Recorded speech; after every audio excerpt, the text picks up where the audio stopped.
Hi, this is Scott with Spectre Gear, and for today's video, I wanted to do this video for those of you in the Mini-14 community. It's a bit of a PSA, and what it relates to is rail packages that replace the handguards on Mini-14s, of the aluminum variety that's secure by attaching to the gas block.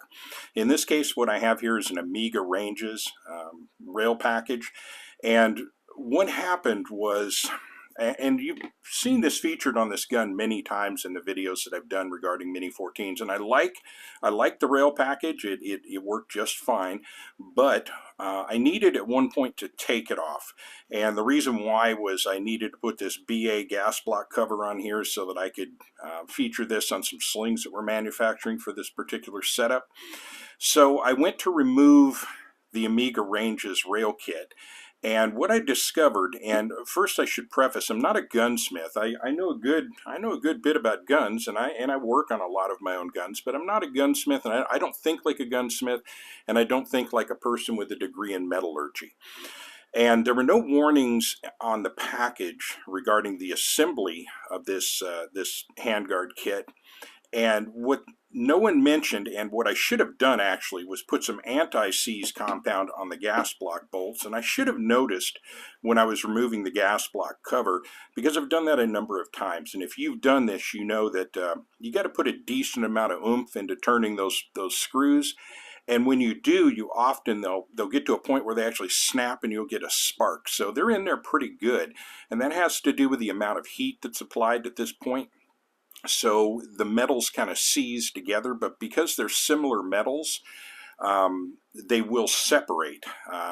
But when you're talking aluminum versus steel, the story is completely different. And what happened here, and I'll point out this one particular gas block bolt that is still in the handguard unit because it sheared off. I went to remove this, and I had two of the bolts, the ones that were more to the rear, those came off okay. When I got to the front, it was really, I guess the best way to describe it, it was muddy. It was turning, but it felt like it was getting ready to shear off and separate. And if you know what I'm talking about, you know what I'm talking about, especially if you've ever worked on Volkswagens. But sure enough, the bolt snapped off, and at no time did any of them actually do the snap and spark thing. It was a nerve-wracking experience.